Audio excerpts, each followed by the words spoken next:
Sa balitang ito ay pag-uusapan po natin ang prediction ng isang analyst tungkol po sa timeline kung kailan po patatamaan ng presyo ng XRP ang $9 or $10.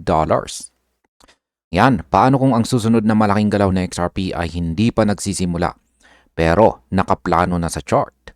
Hindi po ito hype, hindi ito chismis, at lalong hindi ito basta hula sapagkat isang crypto analyst ang nagsabing may malinaw daw na timeline kung kailan posibleng tamaan ni XRP ang $9 hanggang $10 na presyo. At ang mas nakakagulat, may mas malaking numero pa siyang binanggit sa mas mahabang panahon. Kaya sa balitang ito ay hindi po tayo magpapadala sa emosyon. Susuriin natin kung paano po binabasa ang profesional na paano po binabasa ng mga profesional ang chart at kung bakit ang ganitong projection ay malagang maintindihan po natin. At ayan, ano nga ba ang pangunahing sinasabi ng analyst tungkol sa galaw ni XRP? Ang pangunahing punto ng analyst ay malinaw. Hindi po niya pinaghahalo ang short term at saka long term. Para sa kanya ang dalawang yugto, para po sa kanya ay may dalawang yugto ang galaw ni XRP. Una ay ang mas malapit na target at ang pangalawa ay ang mas malayong destinasyon. Ang ganitong klaseng pagtingin ay madalas ginagamit ng mga veteranong technical analyst dahil hindi lahat ng galaw ay pare-pareho ang bilis. Para po sa atin, mahalagang maunawaan natin ito dahil magkaiba po ang diskarte kapag short-term continuation ang usapan kumpara sa multi-year valuation. Dito pa lang makikita na ang analysis ay hindi po padalos-dalos. Ngayon, bakit hindi po daily chart ang focus ng projection na ito? Hindi po nakatuon ang analyst sa araw-araw na galaw. Hindi po siya interesado sa maliliit na pump at dump. Ang tinitignan niya ay ang mas malaking larawan. Weekly chart ang ginagamit niya dahil dito po lumalabas ang tunay na structure. Kapag high time frame ang binasa, mas nababawasan po kasi ang ingay. Mas malinaw kung saan talaga papunta ang presyo. Para po sa atin, ito ay paalala na hindi lahat ng opportunity ay nasa mabilisang trade. Minsan ang tunay po nakita ay nasa tamang pagbasa ng trend. At dito po pumapasok ang disiplina at saka pasensya. Ngayon, paano naman po nabuo ang target na $9 hanggang $10 ayon sa chart? Ayan, ayon po sa projection, ang $9 hanggang $10 ay hindi po random number. Ito ay tinatawag na measured move. Ibig sabihin nito ay base po sa nakaraang resistance levels. Makikita po sa weekly chart dito na may matagal ng range itong sa XRP. Ngayon, ayon po sa analyst, lumalapit na po siya sa upper boundary nito. Kaya ang $9 hanggang $10 ay continuation lamang ng kasalukuyang structure. Para po sa mga traders, ito ay potensyal na medium-term target. Para naman sa mga holders, ito ay kumpirmasyon na may momentum ang galaw. Hindi ito garantiya, pero may logic sa likod nito. Ano naman po ang ibig sabihin ng mas mataas na $122 na target? Yan, mahalagang linawin natin ito. Ang $122 ay hindi po hiwalay na hula o prediction. Ito ay extension po ng parehong structure. Ibig sabihin kung tuluyang maglaro ang buong pattern, dito pa lamang nagiging posible ang ganitong level. Ito po ay pang long term, hindi bukas, hindi po sa susunod na linggo. Para sa atin bilang mga holders, ito po ay senyales ng potensyal, hindi po pangako. Ang ganitong target ay ginagamit para maunawaan ang maximum reach ng structure. At dito po pumapasok ang tamang expectation. Dahil hindi lahat ng aakyat ay diretso. Ano naman ang ipinapakita ng weekly chart structure ni XRP? Makikita po natin dito sa weekly chart ang isang malawak na rounded structure. Ilang taon itong binubuo. May compression, may consolidation, at ngayon ay may expansion. Ayon po sa analyst, tapos na ang base formation. Ibig sabihin ang pinakamabigat na yugto ay maaring nasa likod na. Ang kasalukuyang galaw ay huling bahagi ng structure. Kaya para po sa technical analyst dito, yan na si CryptoBull, ito ay critical na yugto dahil dito po madalas nangyayari ang malalakas na breakout.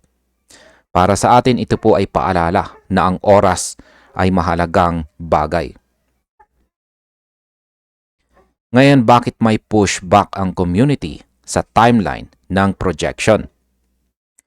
Hindi po tinanong ng community ang posibilidad. Ang tinututulan po nila ay ang oras. May nagsabi na ang triple-digit valuation ay posible pero sa mas mahabang panahon. Ang iba naman ay nagsabing malabo ang mga salitang weeks, months at saka years. Dahil nagdudulot ito ng kalituhan lalo na para sa mga baguhan. Para po sa atin ay mahalagang aral ito. Ang timeline po ay sensitibong usapan. Kapag mali ang interpretasyon, maling desisyon ang sumusunod. Kaya ang responsableng trader ay marunong pong mag-filter ng information. Paano naman po hinaharap ng analyst ang kritisismo sa kanyang analysis dito? Ayan, sa kabila po ng kritisismo, nananatiling malinaw ang punto ng analyst. Wala po siyang ibinibigay na garantiya. Ang sinasabi lamang niya ay kung magpapatuloy ang structure. Ito ang posibleng kahihinatnan. Ito ang tamang paggamit ng technical analysis.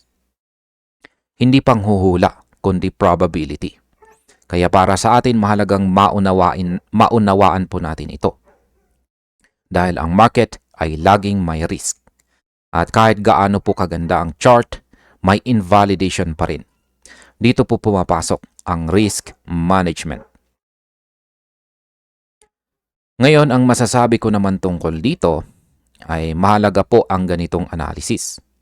Pero hindi po natin dapat sambahin. Ang projection ay gabay, hindi po utos. Maganda ang structure, malinaw ang paliwanag. Pero ang market ay laging may sorpresa. Bilang mga traders at holders, tayo po ang may huling desisyon. Ang mahalaga ay naiintindihan natin ang context. Kung short-term trader ka, iba ang gagawin mo. Kung long-term holder ka naman, iba rin. Kaya ang tunay na lakas ay nasa kaalaman. At sa ngayon, malinaw po na si XRP ay nasa isang kritikal na yugto. Sa balita naman na ito, ay marami daw pong tao ang paulit-ulit na nagsasabi na ang $5 hanggang $10 na presyo para kay XRP ay parang ito na raw ang sukdulan ng kwento. Pero paano kung mali ang tanong natin mula pa sa simula? Paano kung ang tunay na issue ay hindi presyo, kundi lawak ng binubuong sistema? Kapag ang isang asset ay hinuhusgahan lang sa short-term targets, madalas ay hindi natin nakikita ang mas malaking plano. At ayon po sa isang eksperto sa XRP community, ang ganitong mindset ay delikado. Dahil habang abala ang iba sa numbers, may mga tahimik na hakbang na ginagawa para sa global scale relevance. Ito ang mas malaking larawan na madalas nakakaligtaan. At ayan, bakit nga ba sinasabing mali ang pagtuon sa $5 to $10 na presyo kay XRP? Kapag sinasabi ng iba na sapat na ang $5 o $10 kay XRP, malinaw na price-centric ang kanilang pananaw. Ayon po kay Austin dito, hindi nito kinakatawan ang tunay na ginagawa sa likod ng eksena. Si XRP ay hindi po simpleng token na hinahabol lamang. Yan, hindi po siya simpleng token na hinahabol lamang ang next rally. Siya ay bahagi po ng mas malawak na infrastructure build. Kapag ang focus ay presyo lamang, nawawala ang konteksto ng preparasyon o paghahanda. Para po sa atin bilang mga holders at saka investors, malagang maintindihan po natin na ang value ay hindi po agad nakikita. Minsan ito po ay hinuhubog muna. At dito nagkakatalo ang short-term thinkers at mga long-term builders. Ano naman po ang mas malaking larawan na gustong ipakita ni Austin dito? Binibigyang diin ni Austin na ang presyo ay huling resulta lamang. Ang mas mahalaga ay ang taon ng paghahanda. Si Ripple ay matagal na pong naglalatag ng pundasyon mula sa technology hanggang sa relasyon sa institution. Hindi ginagawa ang ganitong klaseng galaw kung ang target ay maliit lamang.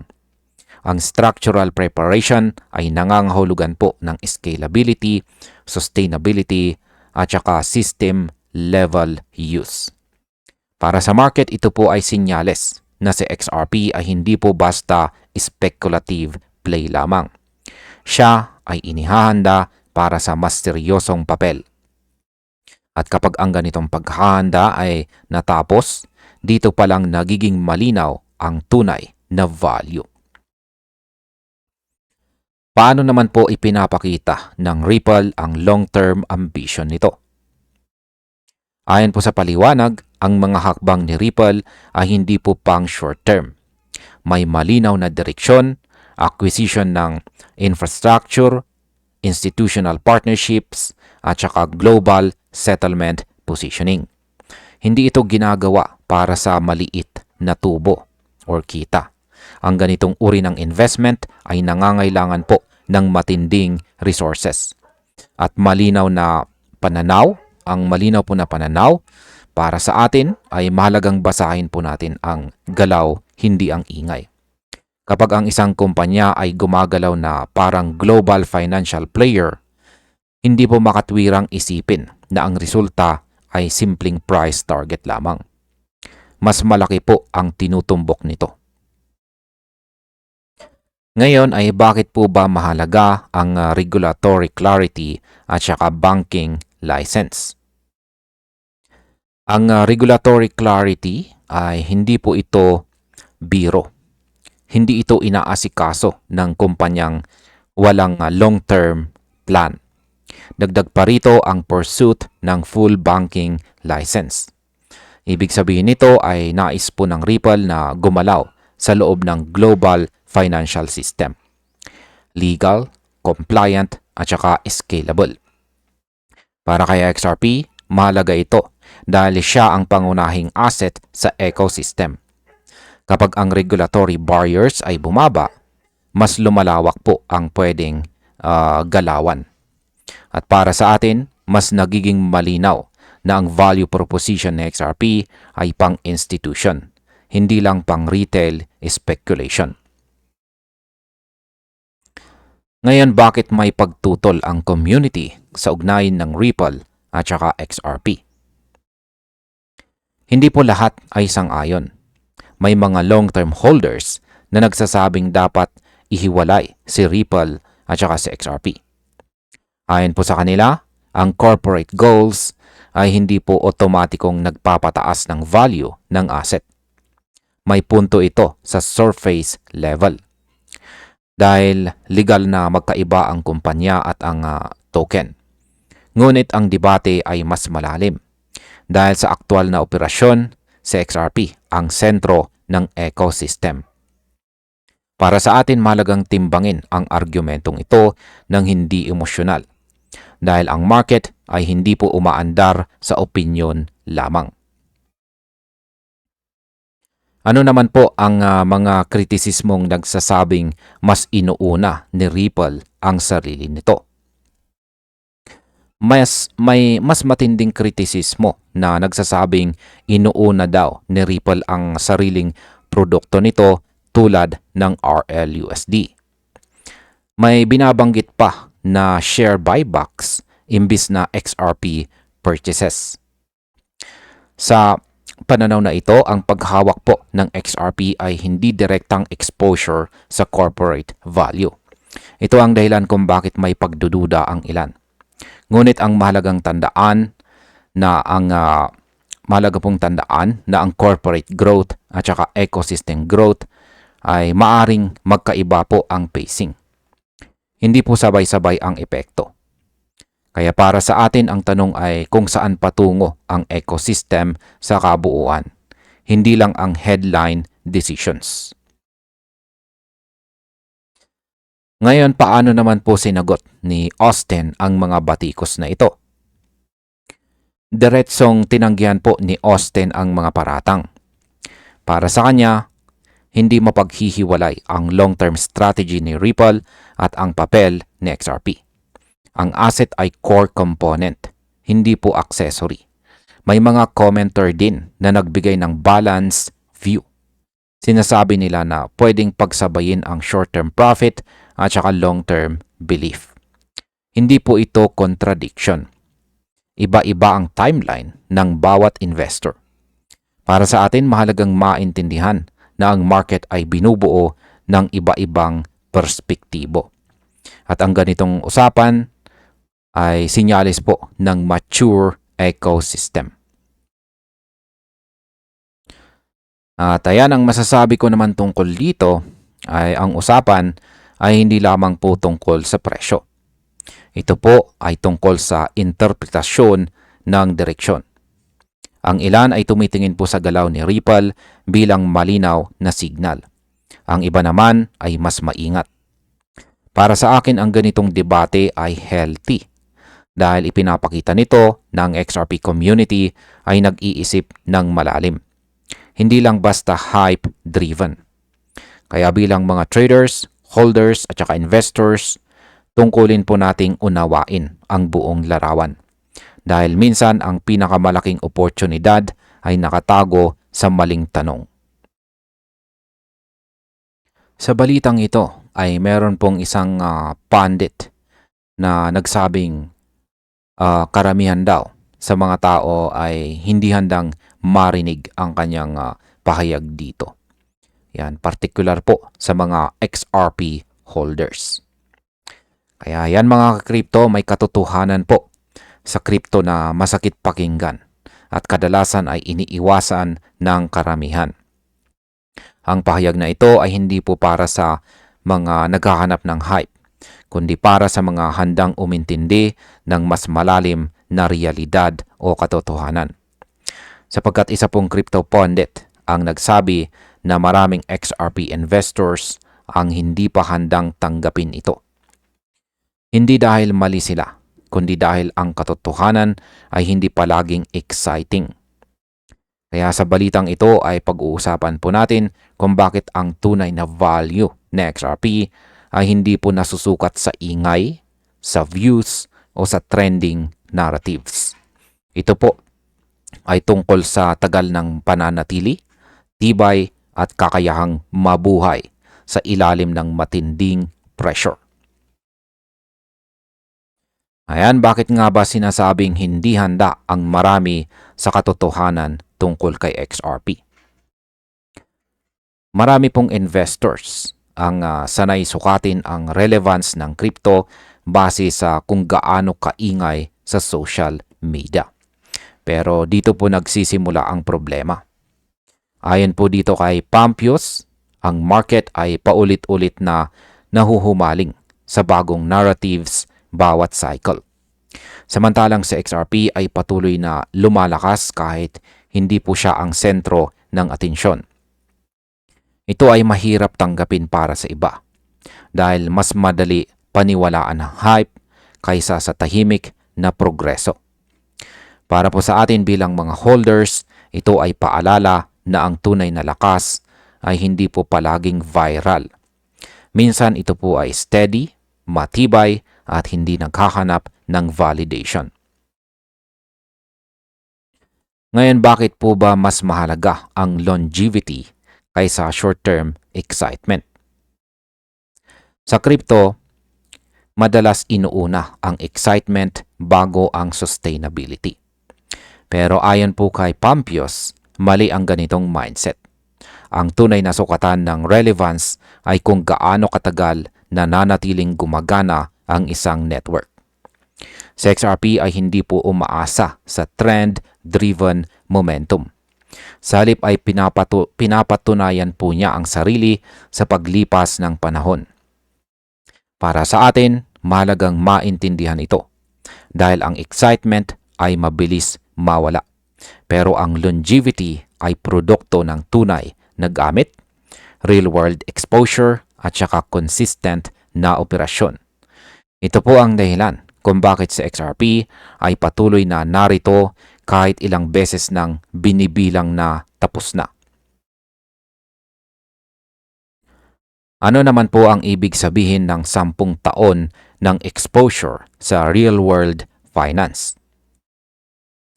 Hindi kayang pikiin ang 10 taon ng aktwal na paggamit. Sa loob ng panahong ito, si XRP ay humarap sa totoong pera, totoong institution, at saka totoong risk. Hindi po ito testnet. Hindi ito theory. Ito ay aktwal na operasyon. Para po sa atin bilang mga investors, mahalagang maunawaan na ang ganitong exposure ay bihira. Maraming project ang maganda sa papel, pero kakaunti ang nakaligtas sa tunay na laban. Ang isang dekada ng presensya ay ebidensya po na si XRP ay hindi basta ideya. Siya ay napatunayang infrastruktura. Paano naman po hinubog ng regulatory pressure ang tibay na XRP?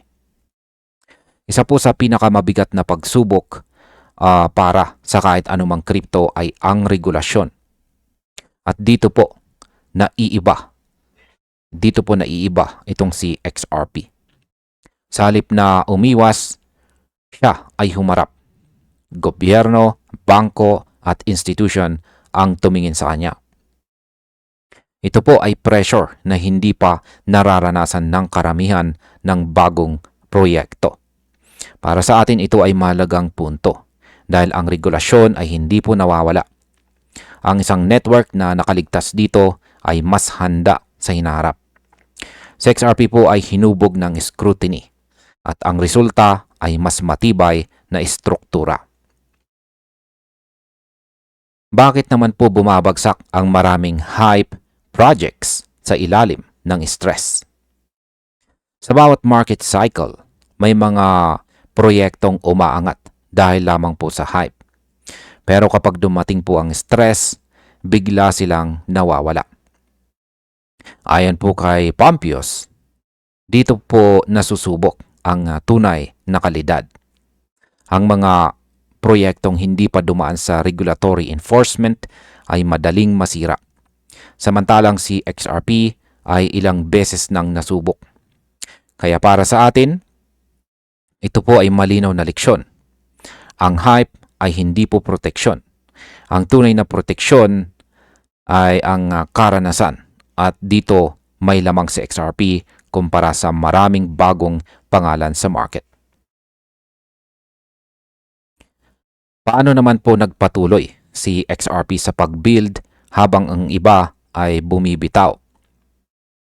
Habang ang iba ay abala sa online debates, si XRP ay patuloy po sa pag-build. Payment corridors, integrations, at saka functionality ang kanyang inuuna. Hindi po ito flashy, pero ito ay epektibo. Sa panahon ng bear markets, maraming proyekto ang huminto. Pero si XRP ay nagpatuloy. Para sa atin bilang mga holders, ito ay senyales ng seryosong misyon. Ang consistency na ito ay hindi ginagawa para sa pansin. Ito ay ginagawa para sa long-term relevance. At dito muling lumilitaw ang tunay na lakas ni XRP. Bakit naman po survival ang pinakamalakas na anyo ng ebidensya sa crypto? Sa crypto maraming pangako, pero kakaunti po ang patunay. Ayon po kay Pampios, Ang survival mismo ang ebidensya. Hindi ito kayang bilhin. Hindi ito kayang dayain.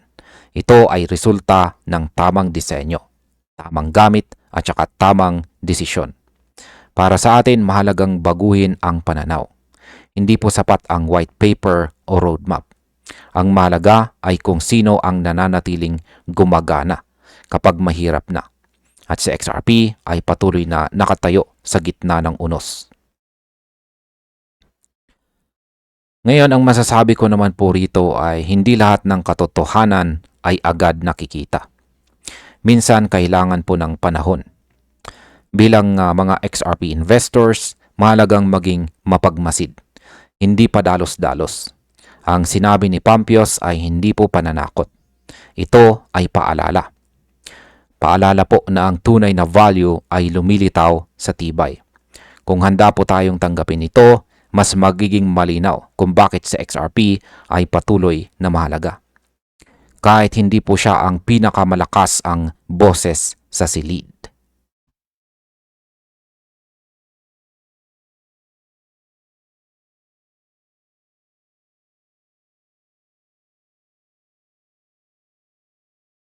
Sa balitang ito ay pag-uusapan naman po natin ang sinabi ng isang crypto proponent na ayon sa kanya ay ang linggo daw na ito ay magiging malaki para kay XRP.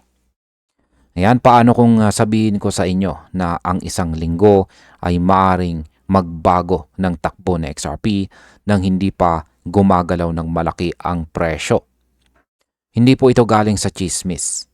Hindi ito hype ng retail, kundi sinyales na napapansin lamang ng iilan. Sapagkat sa susunod na linggo ay magtitipon po ang pinakamakapangyarihang tao sa mundo sa Davos, Switzerland. At sa gitna ng meeting na ito ay kasama po si Brad Garlinghouse at maging ang US President na si Donald Trump. Kapag nagsimulang gumalaw ang mga ganitong pangalan, kadalasan ay may mas malalim na ibig sabihin.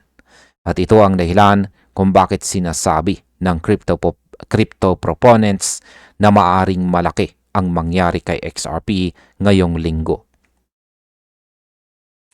Ayan, bakit nga ba sinasabing magiging mahalaga ang linggong ito para kay XRP? Ang Davos meeting ng World Economic Forum ay hindi po ordinaryong event, sapagkat dito po nagtatagpo ang mga global leaders, policy makers, at saka institutional decision makers. Kapag ang isang crypto tulad po ng XRP ay may direktang representasyon dito, mahalaga ito. Ang presensya naman ni Brad Garlinghouse ay indikasyon na may mas malaking layunin. Hindi ito tungkol sa presyo ngayon, kundi sa position sa hinaharap. Para po sa atin bilang mga traders at saka holders, ang ganitong event ay parang tahimik na signal. Kapag nagsimula pong pumasok sa XRP sa usapang global finance, madalas ay nauuna ang positioning bago ang market reaction. Ano nga ba ang kahalagahan ng Davos World Economic Forum sa crypto market? Ang WEF or World Economic Forum ay lugar kung saan hinuhubog ang direksyon ng global systems. Dito po na pag-uusapan ang regulation, technology adoption, at saka financial infrastructure. Kapag naroon po si Ripple, may pagkakataon po silang direktang makipag-usap sa mga gumagawa ng patakaran. Para kay XRP, ito po ay exposure na hindi kayang bilhin ng marketing. Ito ay access. Kapag ang isang token ay napag-uusapan sa ganitong antas, tumataas po ang kredibilidad. Para sa atin, ito ay sinyales na si XRP ay hindi lamang po pang retail. Siya ay inaayos para sa institutional at saka cross-border use. Paano naman po nakakaapekto ang presensya ni Brad Garlinghouse sa ganitong event? Hindi lahat ng CEO ay kayang makipagsabayan sa ganitong klasing meeting. Si Brad Garlinghouse ay may malalim na karanasan sa technology at saka leadership.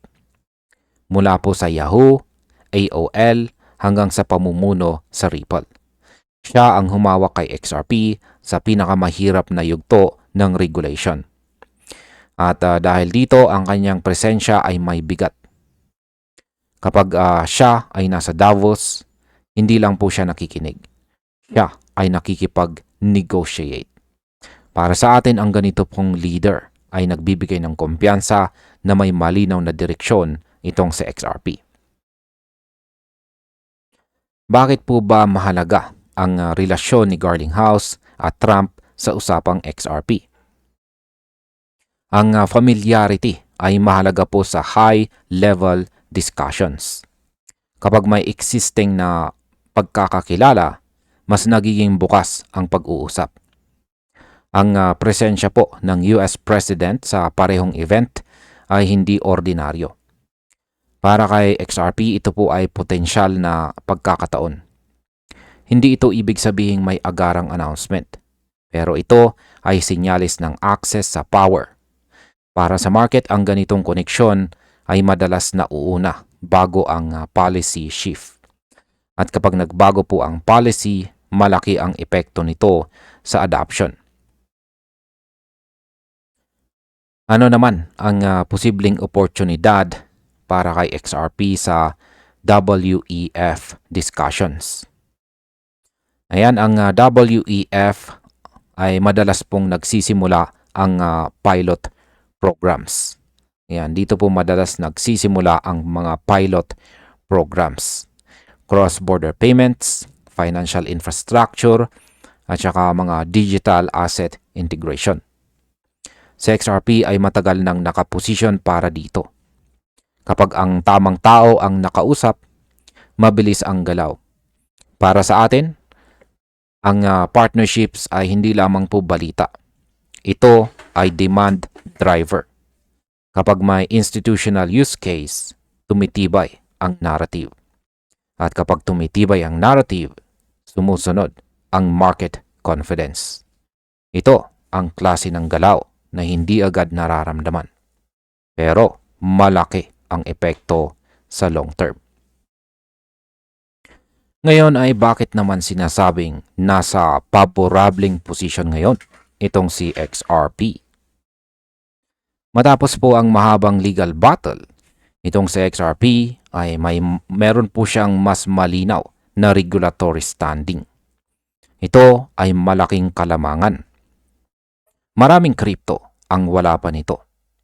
Sa ganitong yugto, mas bukas ang mga institution. Mas handa silang makipag-usap. Kaya para po sa atin, ang regulatory clarity ay parang green light. Hindi man agad sa presyo, pero sa adoption. Kapag pinagsama ang malinaw na status at saka global exposure, nagiging interesting ang future nitong sa XRP. Bakit naman po madalas nauuna ang ganitong events bago ang market reaction? Ang market po ay reactive, pero ang institution ay proactive. Bago pa gumalaw ang presyo, gumagalaw na ang position. Ang WEF ay isa po sa mga lugar kung saan nagsisimula ang tahimik na decision. Kapag handa na po ang project, saka lang ito lalabas sa headline. Kaya para sa atin, mahalagang maintindihan natin ito. Dahil ang mga nakakaintindi ng ganitong galaw ay kadalasang nauuna. At sa crypto, ang timing ay critical. Ngayon para sa akin, hindi po ito simpleng balita. Ito ay signal. Ang kombinasyon ng leadership, regulation at saka global exposure ay bihirang magsabay. Hindi nito garantisadong tataas agad ang presyo. Pero malinaw po ang direksyon. Bilang mga traders at holders, tayo ang unang makakaramdam kapag nagbago ang narrative. At kung may isang linggo na dapat bantayan, ito na iyon. Dahil minsan ang pinakamalalaking galaw ay nagsisimula sa isang tahimik na meeting.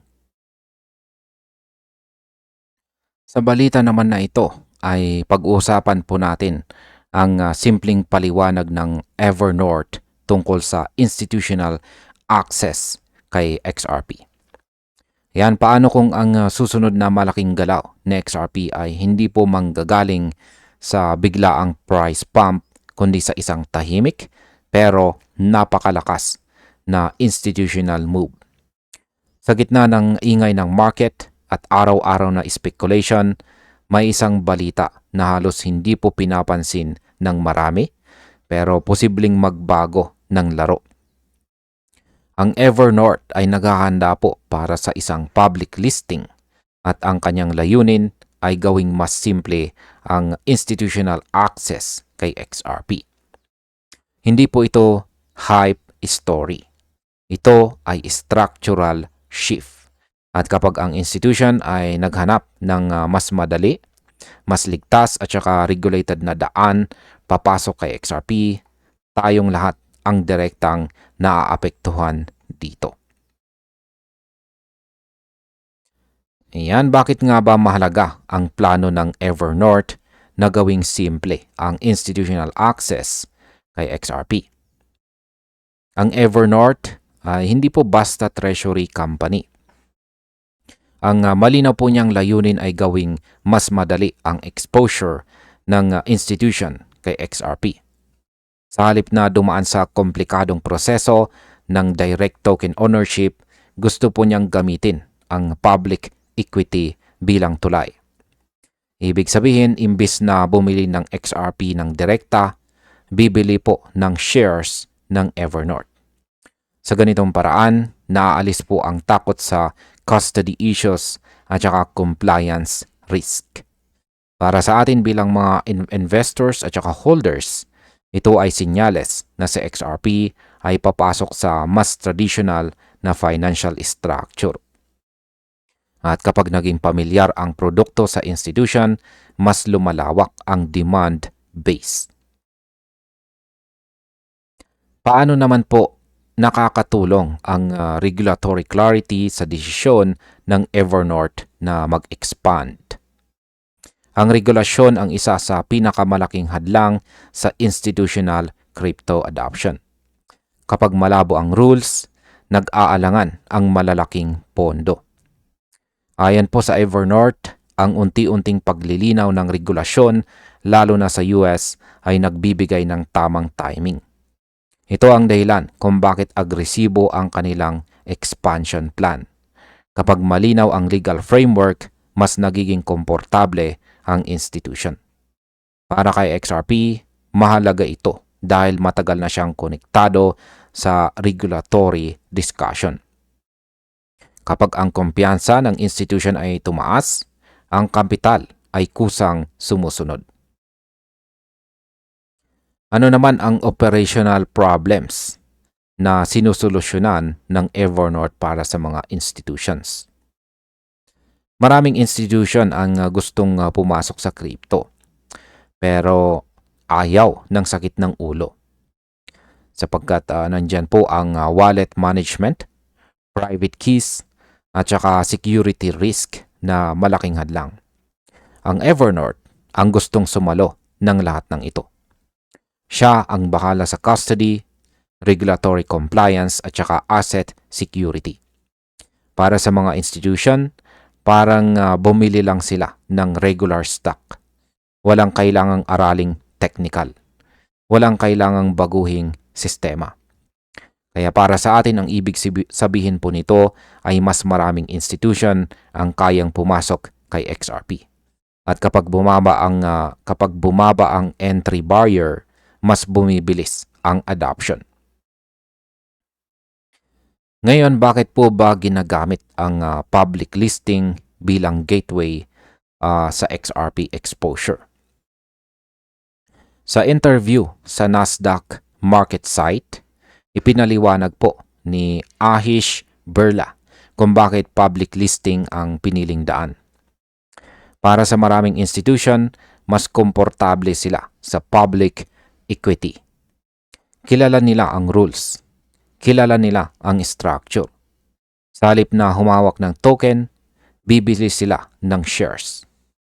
Ang Evernorth ang bahala kay XRP sa likod ng eksena. Ito po ay parang traditional finance na may crypto exposure. Para sa ecosystem ni XRP, ito po ay tulay. 100 papasok. 100 po na papasok ang mga institutional capital nang hindi po binabasag ang kanilang comfort zone. Paano naman po tinutugunan ng Evernorth ang custody at saka security concerns? Ayan, isa po sa pinakamalaking takot ng institution ay ang asset protection. Kapag nawala ang private key, tapos ang usapan. Dito po pumapasok sa Evernorth. Ayon po kay Birla, may higit 1 dekadang karanasan ang kanilang team sa blockchain infrastructure. Ibig sabihin, hindi po sila baguhan. Sila ay marunong gumalaw sa loob ng regulatory framework. Para sa mga kliyente, wala nang kailangang baguhin. Walang bagong system. Walang bagong technology. Ang Evernorth ang sasalo ng lahat ng komplikasyon. Ngayon ay bakit hindi lang treasury holder ang gustong maging papel ng Evernorth? Hindi lang hoarding ang plano ng Evernorth. Ayon po kay Birla, gusto nilang maging aktibong kalahok. Ang paglaki ng XRP Exchange Traded Products na mahigit $1.27 billion inflows ay malinaw na signal. May demand para sa regulated exposure. Pero lampas pa dito. Gusto nilang mag-generate ng yield. Ang kita ay muling ipapasok para palakihin ang XRP holdings. Para sa ecosystem, ito po ay positive feedback loop. Mas aktibong paggamit, mas matibay na pundasyon. Ano naman po ang competitive advantage ng Evernorth bilang XRP Treasury Company? Ayon po kay Birla, ang panalo sa digital treasury ay hindi lang dami sa hawak. Malaga po ang scale at saka engagement. Sa ngayon, ang Evernorth ang pinakamalaking XRP-focused treasury. At balak pa nilang palakasin ito bago ang IPO. Pero higit po sa lahat, aktibo silang nakikilahok sa ecosystem. Hindi lamang po imbakan, katuwang sa development. Para sa mga long-term investors, ito po ang uri ng kumpanya na meron pong mas may tsansang mag-deliver ng sustainable value. Ngayon, ang masasabi ko naman po rito, para sa akin, ang galaw po ng Evernorth ay malinaw na senyales ng maturity. Si XRP ay unti-unting nagiging institutional grade asset. Hindi po ito instant moon story. Ito ay structural growth. Kapag dumami po ang regulated access points, mas nagiging legit ang asset sa mata ng malalaking pondo. Kaya tayo bilang mga holders at saka investors ay dapat pong magmasid. Dahil ang mga ganitong galaw ay kadalasang nauuna sa malalaking market revaluation. Tahimik man ngayon, pero ang direksyon ay malinaw. Dito naman po tayo sa balitang ito na may kaugnayan tungkol sa XRP ETF. Yan, paano kung dumating po ang araw na ang XRP ETF ay hindi mo na lang tinitingnan bilang simpleng investment, kundi parang isang financial gateway na halos katulad ng bangko. Isipin mo ito, walang branch, walang teller, pero may regulated access ka sa value ng XRP. Ito po ang ideyang unti-unting lumulutang habang pinag-uusapan ang Clarity Act sa United States. Tahimik pero seryoso. At kung tama ang direksyon ng batas na ito, maaaring magbago hindi lang kung paano tayo nag-i-invest, kundi kung paano natin ginagamit sa XRP. Sa balitang ito ay pag-uusapan po natin kung bakit may pundit na nagsasabing malapit na nating maranasan ang ganitong klase ng future o hinaharap, at kung bakit tayo mismo ang nasa gitna ng usapang ito. Yan, ano nga ba ang koneksyon ng Clarity Act sa magiging papel ng XRP ETF? Ang Clarity Act ay isa pong panukalang batas na may layuning linawin kung paano po tatratuhin ang kripto sa mata ng batas. Sa ngayon, marami pa ring kalituhan kung security ba o iba pang klase ng asset itong sa XRP. Kapag ito ay nilinaw, direktang maaapektuhan ang mga produktong tulad ng XRP ETF. Hindi lang ito usapin ng presyo. Ito ay usapin ng paggamit. Kapag malinaw po ang regulasyon, mas nagiging komportable ang malalaking institution. At kapag pumasok po ang institution, mas nagiging integrated ang produkto sa traditional na sistema. Kaya para sa atin bilang mga investors, ibig sabihin nito ay mas maraming option kung paano tayo mag-i-engage kay XRP. Ngayon, bakit po ba posibleng mag-iba ang treatment kay XRP kumpara noon? Ang isa sa pinakamalagang aspeto ng Clarity Act ay ang pagkilala na hindi lahat ng crypto ay pare-pareho. May mga token na ginagamit po sa network activity at saka settlement. Dito po pumapasok sa XRP. Kapag ang isang asset ay ginamit bilang pangunahing hawak ng ETF bago po ang January 1, 2026, maaari itong bigyan ng mas magaan na disclosure requirements. Hindi man ito tawaging commodity, pero mas lalapit ang trato sa ganitong uri. Katulad ng naranasan ni na Bitcoin at Ethereum, kapag nangyari ito, mas luluwag ang galaw na XRP sa regulated markets. At kapag lumuwag, mas dumarami ang use case. Ngayon, maaari bang gumana ang XRP ETF na parang custodial account? Dito po nagiging interesting ang usapan. May mga naniniwala na ang XRP ETF ay pwede pong lumagpas sa pagiging price exposure lamang. Sa tamang regulasyon at sa tamang structure, maaari itong magmukhang custodial setup. Hindi literal na bangko, pero isang regulated vehicle kung saan ang value ng XRP ay hawak sa maayos na paraan. Ang susi po rito ay ang in-kind creation and redemption. Kapag direkta po ang palitan ng asset at saka shares, mas nagiging flexible ang sistema. Para po sa mga long-term holders, ito ay parang may parking space ang kanilang XRP sa loob ng regulated environment. Bakit naman po mahalaga ang in-kind mechanism sa usapang ito? Ang in-kind mechanism ay hindi bago dito sa mundo ng ETF. Para sa crypto, malaki po ang implikasyon nito. Kapag direkta ang palitan ng XRP at saka ETF shares, nababawasan ang friction. Hindi kailangang dumaan sa cash conversion. Ibig sabihin, mas efficient. At ayon po kay Chad Steingraber, ito ang dahilan kung bakit nagiging kaakit-akit ang mga XRP ETF sa long-term holders. Maaari kang lumipat mula on-chain holding papunta sa ETF exposure at bumalik kung kinakailangan. Para sa atin, ito po ay dagdag flexibility. Hindi ka nakakulong sa isang paraan ng paghawak ng value.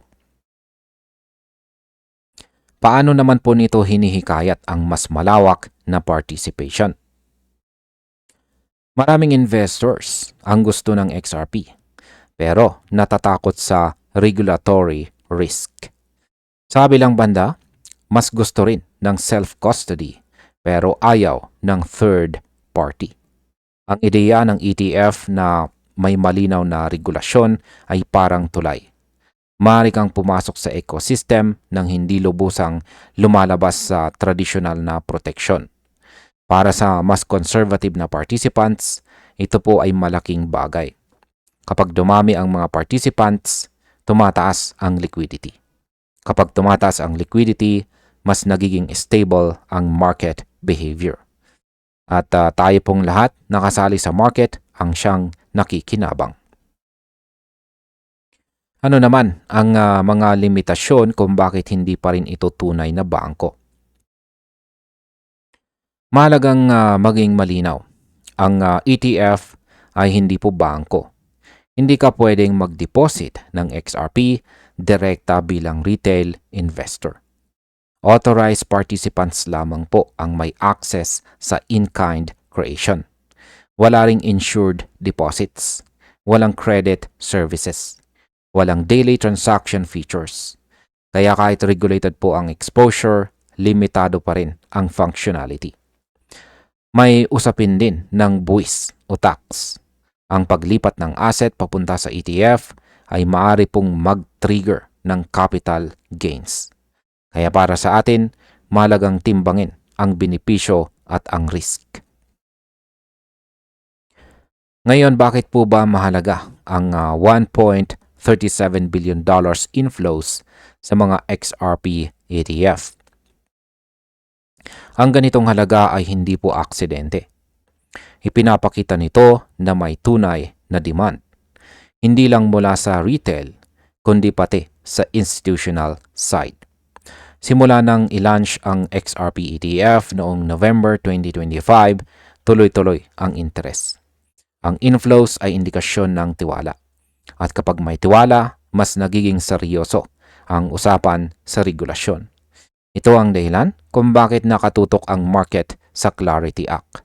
Dahil anumang pagbabago rito ay direktang makakaapekto sa produktong may ganitong kalaking kapital. Ngayon, ang masasabi ko naman po tungkol rito ay malinaw na hindi pa bangko ang XRP ETF. Pero malinaw rin na hindi na ito simpleng investment lamang. Ang direksyon ng regulasyon ay papunta po sa integration, hindi isolation. Kapag nagkaroon ng clarity, mas lalawak ang paraan ng paggamit natin kay XRP. Hindi po biglaan, hindi explosive, pero gradual at saka structural. Bilang mga traders at saka holders, mahalagang mauna sa pag-unawa.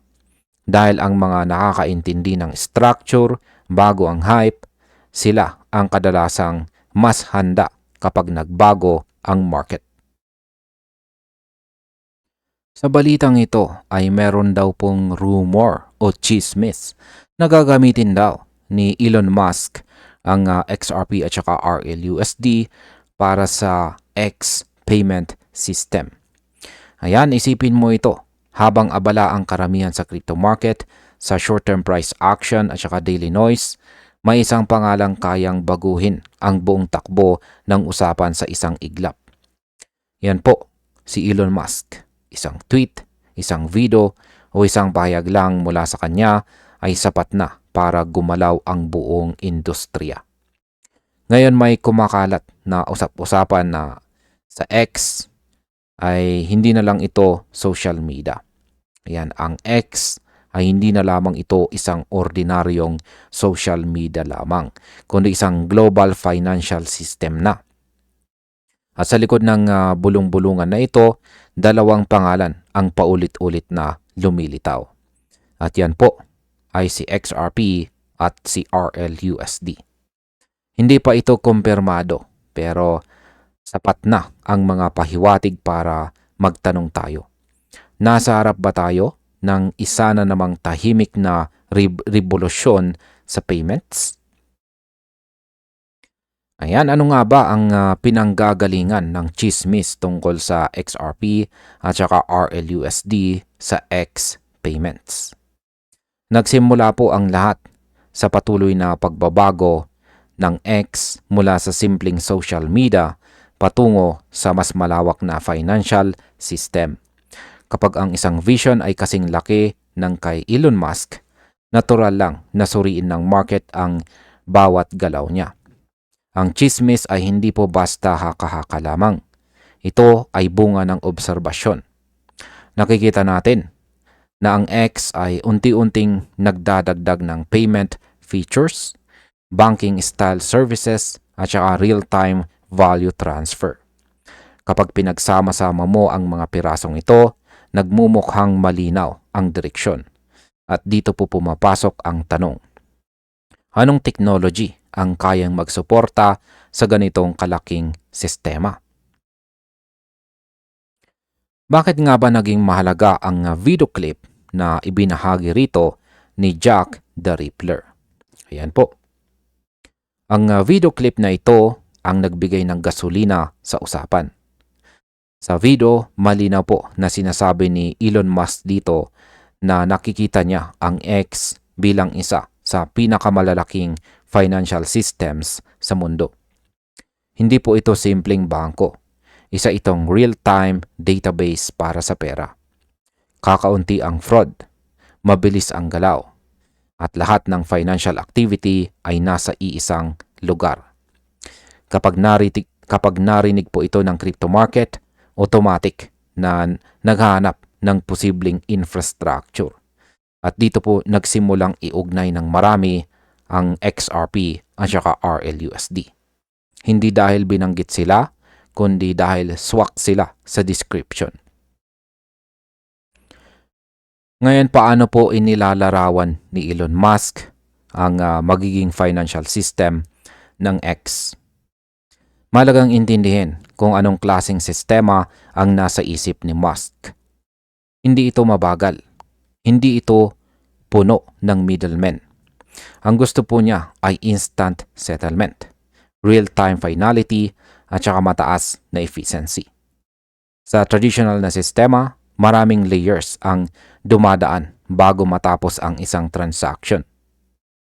Sa vision po ni Musk, dapat parang impormasyon lang ang pera. Mabilis, transparent, at saka scalable. Kapag ito ang target, hindi lahat ng technology ay papasa. Kaya natural lang na tumingin ang market sa mga crypto na may ganitong kakayahan. Bakit naman po umaangkop ang XRP at saka RLUSD sa ganitong vision ng global payments? Si XRP ay matagal nang kilala sa bilis at mura nitong settlement, lalo na sa cross-border payments. Ito mismo ang hinahanap ng isang global platform. Samantala, ang RLUSD ay isang dollar-backed stablecoin na idinisenyo para sa regulated at saka institutional use. Kapag pinagsama mo ang dalawa, meron kang speed at saka stability. Real-time movement ng value na may tiwala ang malalaking entity. Kaya tuwing may usapan tungkol sa next generation payments, palaging lumalabas ang kanilang pangalan. Hindi po ito hype. Ito ay logical alignment.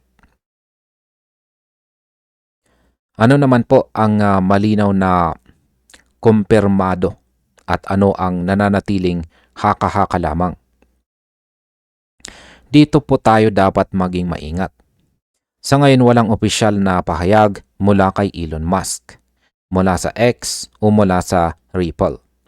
Walang partnership announcement, walang technical roadmap, walang dokumento.